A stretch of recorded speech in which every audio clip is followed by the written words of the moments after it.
All right, Automatic Garage back today with this 03 250, which seems like it's going to be interesting, to say the least. So let me turn around here and show you what we are not working with here.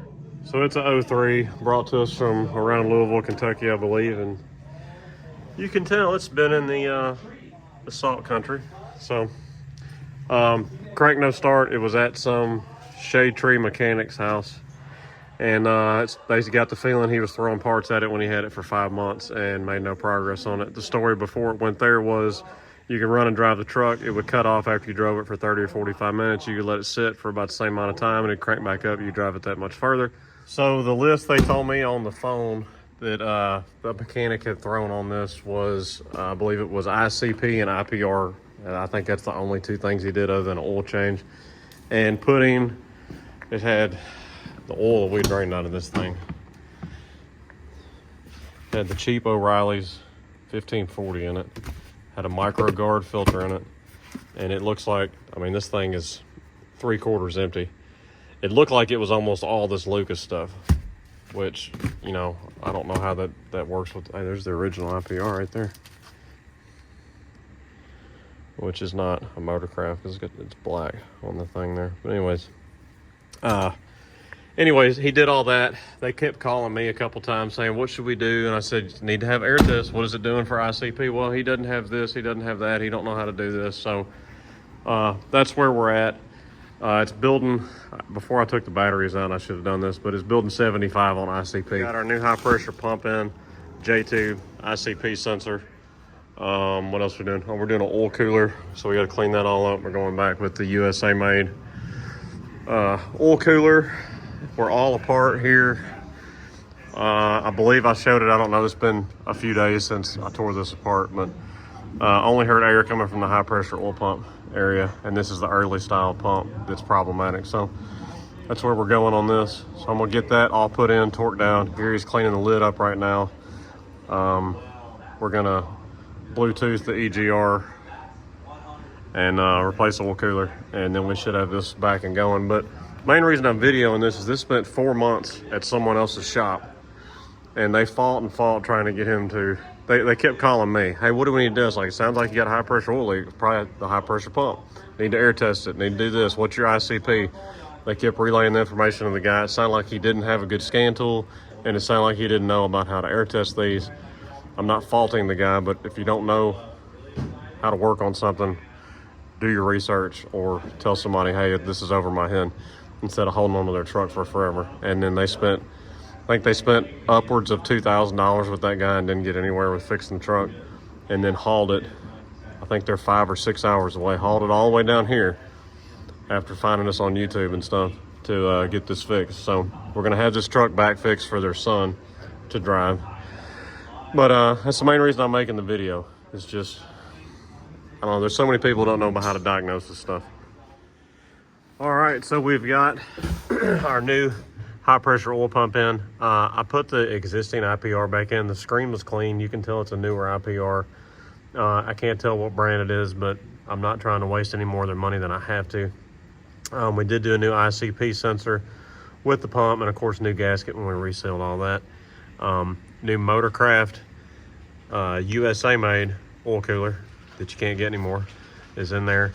We got our EGR back in, and it's had a little work done to it.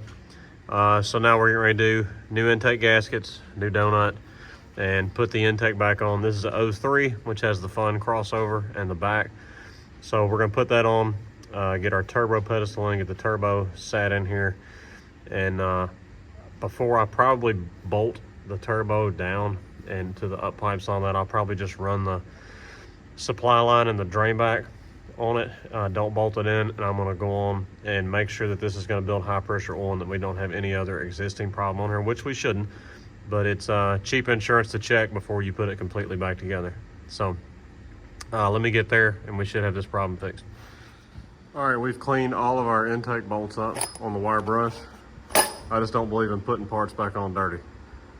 There may be something dirty that I don't remove or don't need to take off that maybe I don't clean, but if the part comes off, it don't go back on dirty. So let me grab this wonderful intake with the crossover and we'll show wrestling it on here. All right, so my technique for this So you're not pulling the whole entire wire harness off. Is I just take a bungee cord, I hold the harness up enough so you can get the intake underneath it. I have the EGR mounted and the clamp tightened up just enough to where you can still rotate the EGR some. If you notice, I have 2 studs in the EGR right there. That holds my gasket in place for it. They're just 2 studs I cut the heads off of, so you can drop the intake in here, let the studs go through the intake. Keeps your gasket aligned there. You can pull those studs out one at a time and put the correct bolts in then, and you're not fighting with lining the gasket up at all. So yeah, I'm gonna fight this in here. Another thing real quick is grease up your O-ring on your EGR. Makes it fit up into the intake way easier. And of course, we cleaned our intake up to put it back on. So let me get this thing in here.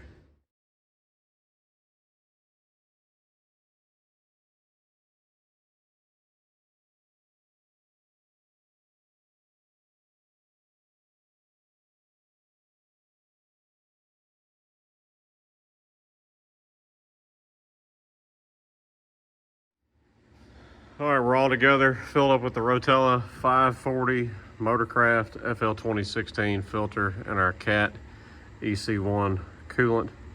I've already primed the system, cranked it over a few times with just the hot right here, getting it primed up. Lee is hooking the computer up real quick so we can watch our IPR and ICP and make sure that we're building high pressure oil like we're supposed to. One thing I didn't show, I verified the previous mechanics wiring he did of the ICP and the IPR and made sure that the correct colors were going where and that we had a good solid connection there. So we did verify all that too before we put our wiring harness back on. So yeah, should be ready to crank here in just a second. Let it rip, Lee.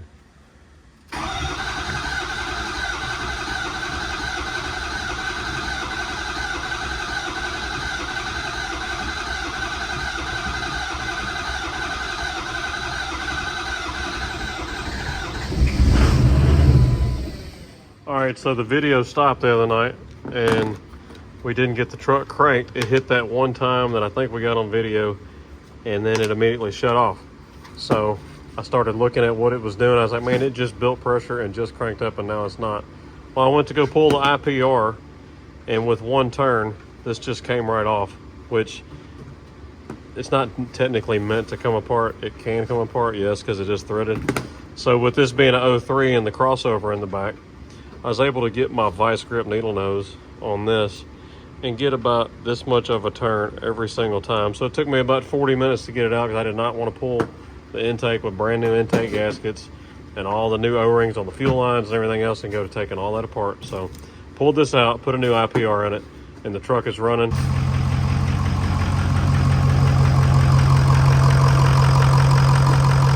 It is pouring down rain and cold right now, so I will show you all the truck running tomorrow. Lee drove it, and what did you say? Tuned. And is it head studded? Nope. Does it seem like a pretty hot tune? Yeah, well, we got it cold.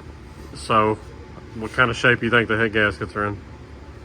Not good. So it's all done.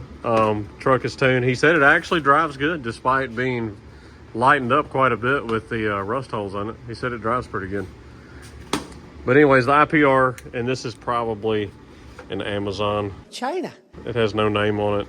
It's clear.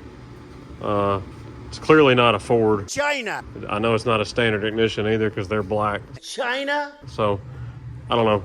It has one place it belongs, which is right there in the scrap bucket.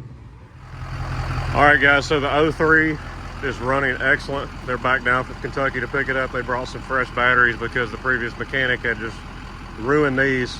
I would imagine trying to crank it, running them down, charging them up back and forth because it acted like it had a dead cell in it because it would turn over good for about 2 seconds. So we threw new batteries in it for them. She's ready to go. Drives excellent. It does have a tune on it with stock head bolts. I told him that needs to change immediately because the head gaskets will not be happy with that. But she fires right up now.